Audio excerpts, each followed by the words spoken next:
नमस्कार।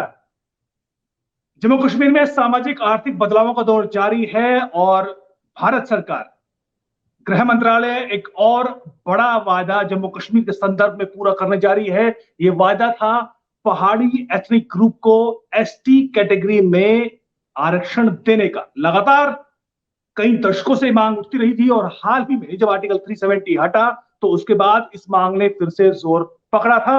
हालांकि 4% पहाड़ी समुदाय को आरक्षण मिला था, लेकिन लगातार मांग रही कि उनको शेड्यूल्ड ट्राइब का दर्जा दिया जाए। अंततः करीब करीब एक महीने पहले अमित शाह ने जम्मू में यह घोषणा की थी कि जल्द ही पहाड़ी समुदाय को उनका हक मिलेगा और एक नया फैसला जल्द ही होने वाला है। नया इसमें डेवलपमेंट यह है कि जस्टिस जीडी शर्मा का जो कमीशन है उसने सिफारिश इसमें की थी कि पहाड़ी एथनिक ग्रुप को एसटी का दर्जा दिया जाए। उसमें अब national commission for ST scheduled tribe ने इसको हरी झंडी दे दी है। अब इसमें जल्द ही आपको गृह मंत्रालय का नोटिफिकेशन इस पर अंतिम मुहर का जल्द ही देखने को मिलेगा। हमारे साथ रोनिक शर्मा है जो कि लगातार पिछले 2-3 वर्षों से इस आंदोलन को, जो कि पहाड़ी समुदाय को आरक्षण की मांग कर रहे थे, एसटी कैटेगरी में उनकी मांग कर रहे थे, उससे जुड़े हुए थे इस संघर्ष से। रोनी जी, आपका बहुत बहुत स्वागत है। नमस्कार। रोनी जी, अभी जो डेवलपमेंट हुआ है, क्या आप हमारे दर्शकों को एक्सप्लेन करेंगे कि वो क्या है और ये जो पहाड़ी एथनिक ग्रुप को जो आरक्षण एसटी कैटेगरी में दिया जाने वाला है वो कब तक पूरा हो जाएगा? देखिए हरदीप जी, बात ऐसे है कि मैं शुरुआत थोड़ी बैकग्राउंड से करना चाहता हूँ कि पूरा इस विषय क्या है इस पहाड़ी एथनिक ग्रुप को लेके।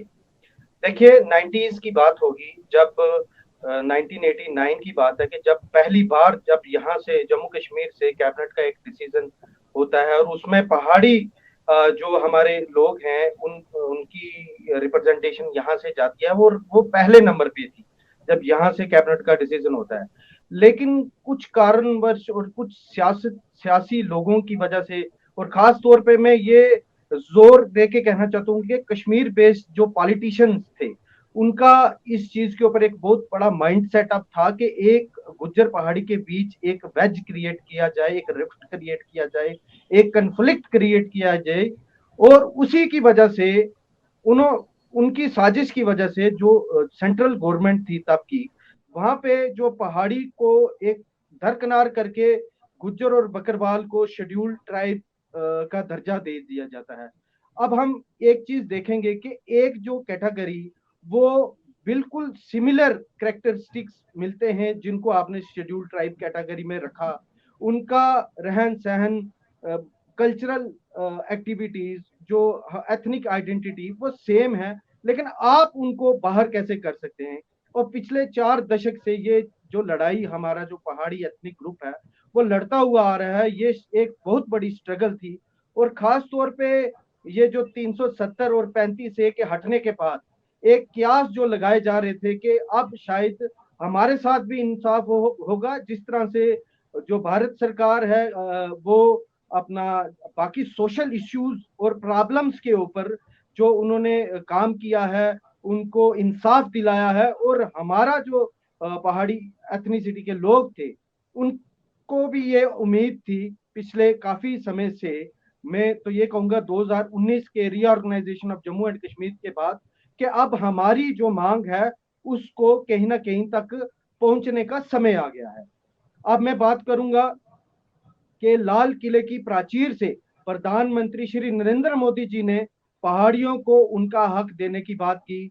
उसके बाद जम्मू कश्मीर के दौरे पे अपना honourable home minister of India Amit Shah ji आते हैं, उन्होंने पहाड़ियों की बात की कि उनको उनका हक मिलेगा। फिर दूसरी बार उनका फिर दौरा होता है जो अभी रिसेंटली हुआ, उसमें उन्होंने कहा कि पहाड़ियों को उनका हक मिलने जा रहा है और ये हक जो है कुछ जो एडमिनिस्ट्रेटिव अप्रूवल्स के बाद वो जो उनको हक उनका मिलेगा। और उसके बाद ये जो अभी रिसेंटली डेवलपमेंट है national commission for scheduled tribes, उसकी हरी झंडी मिलना, और मैं समझता हूं कि all decks are cleared for the Pahari ethnic group के उनको बहुत जल्द जो कैबिनेट का डिसीजन इसके बाद होना है और उसके बाद पार्लियामेंट से बिल अप्रूवल होगा। तो एक जो रास्ता हमारा जो तय था कि जिस मोड़ पे इस एजिटेशन को, इस स्ट्रगल को लेके जाना, वो वहां पे जाता हुआ हमें दिख रहा है। जी जी। रोनिक जी, जिस तरीके से हमने देखा कि 2020 में जस्टिस जीडी शर्मा कमीशन बनाया गया था, जो आरक्षण अलग अलग कैटेगरी में मिला है उसको उनका रिप्रेजेंटेशन सही तरीके से हो, उनको उनकी जनसंख्या के आधार पर कितना आरक्षण मिलना चाहिए, ये इसमें तय होना है। 8% आरक्षण एसटी कैटेगरी को मिलता है जम्मू कश्मीर में, वहां पर गुज्जर बकरवाल पहले से है। तो एक तरह का ये कहें कि मन में गुज्जर बकरवाल जो पहले से एसटी में, उनको लगता है कि क्या उनके हक को मार लिया जाएगा, या फिर उसको किस तरीके से सुधारने की कोशिश है कि जो पहले से एसटी में कम्युनिटीज हैं उनका हक भी ज्यों का त्यों बना रहे। इसकी कोई व्यवस्था किस तरीके से की जाएगी, इसका अंदाजा आपको है? देखिए हरदीप जी, एक बात मैं आपको क्लियर कर दूं। जैसा कि मैंने आपको पहले ही कहा कि जो कश्मीर बेस्ड पॉलिटिशियन है, उन्होंने यहाँ पे कम्युनिटीज को डिवाइड करने की ही हमेशा बात की। और जब से reorganisation of Jammu and Kashmir हुआ है, तब से जो भारत सरकार की यही कोशिश है कि कम्युनिटीज को यूनाइट किया जाए। जैसा कि हमारे प्रधानमंत्री जी कहते हैं, सबका साथ सबका विकास, और वो सबको साथ लेके चलना चाहते हैं। एक बात जो आपने कही, जो गुज्जर कम्युनिटी के अंदर एक भ्रम फैलाया जा रहा है कि आपका जो शेड्यूल ट्राइब स्टेटस है उसको डाइल्यूट कर दिया जाएगा, आपकी परसेंटेज को कम कर दिया जाए, ये बिल्कुल गलत बात है। क्योंकि हम जानते हैं, honourable home minister of India जब रजौरी में उनकी रैली हुई, उन्होंने एक अपने कड़े शब्दों में और क्लियरली एक बात कही कि जिनको पहले जिनका हक मिला हुआ है उससे कोई ना डाइल्यूशन होगी, ना कोई परसेंटेज कम होगी। ये तो मीडिया के सामने, पब्लिक के सामने कही हुई बात है। लेकिन फिर भी उनके एश्योरेंस के बाद भी कुछ लोग ऐसा माहौल जम्मू कश्मीर के अंदर क्रिएट कर रहे हैं, और वो अपोजिशन के लोग हैं। समझा जा सकता है कि वो लोग यहाँ से कभी दिल्ली में लॉबी करते हैं, या जम्मू कश्मीर में कुछ नेताओं, बड़े नेताओं के साथ मिलके वो लॉबी करके वो ये करना चाहते हैं कि कहीं ना कहीं से पहाड़ी जो एथनिक ग्रुप है उसको रोका जा सके। लेकिन मैं ये आपको एक बात क्लियर कर देना चाहता हूं, और खास तौर पे जो लोग इसके ऊपर अपोजिशन कर रहे हैं, कि सेंट्रल गवर्नमेंट चाहती है सबको साथ लेके चलना, लेकिन इस तरह का भ्रम फैला के मैं समझता हूं कि इससे ज्यादा opposition, anti national, anti social जो एक्टिविटी नहीं हो सकती। और खास जी तौर जी। पे उन लोगों को रोकने के लिए मेरी जो एलजी एडमिनिस्ट्रेशन है जम्मू एंड कश्मीर की, मैं उनको ये गुजारिश करना चाहता हूं कि इन लोगों के ऊपर नजर रखनी चाहिए कि ये कौन से लोग हैं, ये जो कंफ्लिक्ट, जो इंस्टिगेटर्स हैं, कौन से हैं ये जो स्पॉन्सर्स है, जिन लोगों को यहाँ से स्पॉन्सर करके दिल्ली में भेजा जाता है, जंतर मंतर पे बिठाया जाता है, या और कहीं पे जाके बैठ के इस चीज की नाराजगी जाहिर की जाती है कि पहाड़ी एथनिक ग्रुप को नहीं मिलना चाहिए। जी जी जी जी। यानी जिस तरह की आश्वासन गृह मंत्री ने भी दिया था कि जो पहले से कैटेगरी है उनका हक नहीं मारा जाएगा, यानी इतना तय है कि जो दायरा है एसटी रिजर्वेशन के परसेंटेज का, वो दायरा बढ़ेगा। 8+4 जो पहले से पहाड़ी समुदाय को मिलता है वो जोड़ा जाएगा, तो करीब करीब 15 से 18% या फिर 20% भी एसटी को आरक्षण हो सकता है। ये आने वाले दिनों में हमें देखने को मिलेगा। इसके अलावा हमने देखा कि हाल के फिलहाल में दिनों में भी कई सारे बदलाव किए थे। हमने देखा कि ओबीसी कैटेगरी में भी करीब 12 से 15 ऐसी जातियां थी जिनको जोड़ा गया था। पहले प्रोफेशन बार था, पोर्टर्स था, प्रोफेशन को उसमें रखा गया था, चाहे वो जाति से किसी भी जाति का हो, और अगर प्रोफेशन से वो पोर्टर है या फिर नाई है तो उसको आरक्षण शायद मिल सकता था। उसको सही तरीके से किया गया, उसके नामों को चेंज करके। और हमने देखा कि पहाड़ी समुदाय का नाम को भी अब पहाड़ी एथनिक ग्रुप कहा जाएगा। इससे जो बदलाव आरक्षण के जो पूरा स्ट्रक्चर है उसको चेंज करने में, उससे जम्मू कश्मीर में कितना असर पड़ने की संभावना, मतलब जो बदलाव है सामाजिक स्तर पर कितना उन समुदायों को फायदा मिलेगा? देखिए, ये लड़ाई तो काफी समय से पहाड़ी एथनिक ग्रुप जो लड़ रहा था। और जैसा कि आपने कहा कि रिसेंट की जो अमेंडमेंट आना और उसमें बाकी क्लासेस को भी ऐड करके वो करना, लेकिन मैं ये आपको कहना चाहता हूँ कि अभी हम सिर्फ क्यास ही लगा सकते हैं कि जो परसेंटेज है वो इंक्रीज होके कितना जाएगा और किसको कितना कितना मिलेगा। लेकिन जहां तक प्रधानमंत्री जी या अपना अमित शाह जी वो सबको साथ लेके चलना चाहते हैं। और मुझे लगता है कि सबको बराबर का ही हक मिलेगा।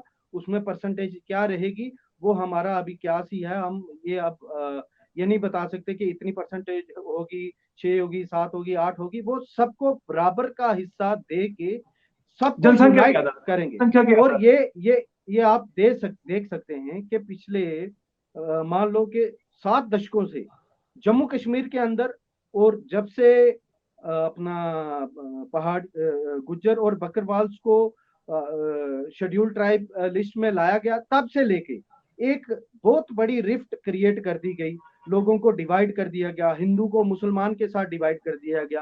और ये सारे काम उन पॉलिटिशियंस के किए हुए हैं जिन्होंने आज तक इन सब सोशल इश्यूज को सेटल नहीं होने दिया गया। और मैं समझता हूं कि जैसा कि वेस्ट पाकिस्तानी रिफ्यूजी जो आप डोमिसाइल हैं, वाल्मीकि और गोरखा समाज के लोग, उनको भी आरक्षण के दायरे में लाया जाएगा। वो ये एक बहुत बड़ी उपलब्धि होगी केंद्र सरकार की कि वो एक ही साथ में सबको लाके सारे सोशल इश्यूज को सेटल कर रहे हैं। जी।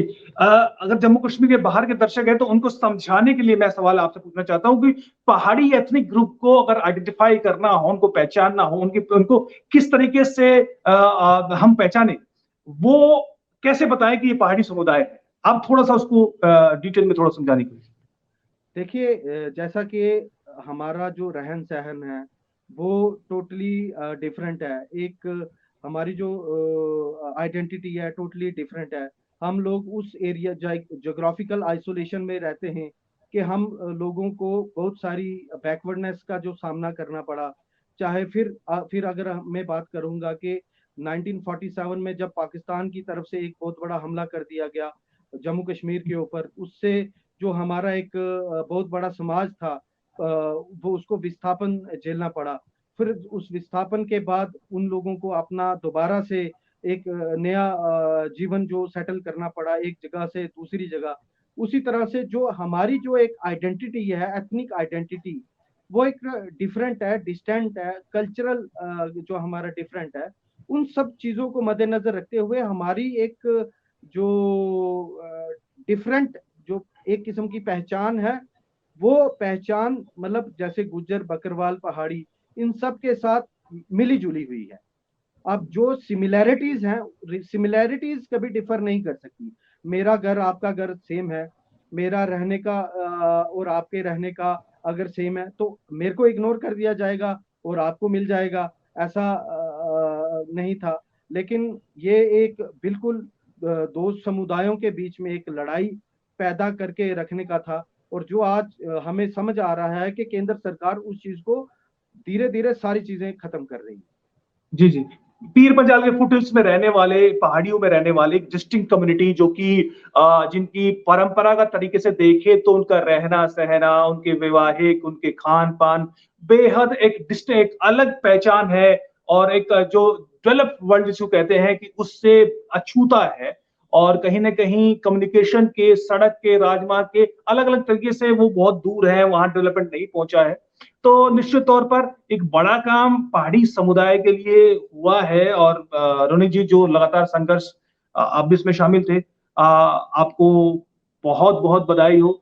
और इसमें कुछ और और आप जोड़ना चाहें तो प्लीज। हाँ, मैं एक मुबारकबाद आपको भी देना चाहता हूँ कि करीबन 1 डेढ़ साल पहले जब आप ग्राउंड पे आए तो आपने लोगों का रहन सहन देखा और नेशनल लेवल पे इस विषय को लेके गए। जो जम्मू कश्मीर नाउ की टीम है, और मैं समझता हूँ कि शायद पहली बार ऐसा हुआ कि जो ग्राउंड रियलिटीज नेशनल लेवल पे पहुंची और लोगों का रहन सहन खान पीन कैसा है, वो उस चीज तरीके के वो जोग्राफिकल आइसोलेशन कितनी बैकवर्डनेस है लोगों के अंदर, उस चीज को आपने लोगों तक नेशनल लेवल पे पहुंचाया। और ये जो हमारी पीरियोडिकल माइग्रेशंस होती हैं, जैसे जब गर्मी होती है तो यहाँ से सर्दी वाले इलाके में चले जाना, या सर्दी होती है फिर नीचे गर्म इलाके में आ जाना, उस तरीके से एक पीरियोडिक माइग्रेशन चलती हैं। तो उस सब चीज़ों को आपने नेशनल लेवल पे पहुंचाया, इसके लिए आप भी एक मुबारकबाद के हकदार हैं। और मैं समझता हूं कि एक बहुत बड़ा आपने जो काम किया, एक कार्य को संपूर्ण करने में आपकी एक बहुत बड़ी जम्मू रोनित जी, कश्मीर नाउ की ये एक हमारी भूमिका ड्यूटी रही। है। और बहरहाल अभी इस कड़ी में एक अंतिम फैसला बाकी है, वो है गृह मंत्रालय का नोटिफिकेशन। उम्मीद करते हैं वो नोटिफिकेशन जल्दी आएगा और जो कई दशकों का संघर्ष है उसका एक अंततः एक रंग, उसका एक मीठा फल देखने को मिलेगा। आपका बहुत बहुत धन्यवाद। नमस्कार।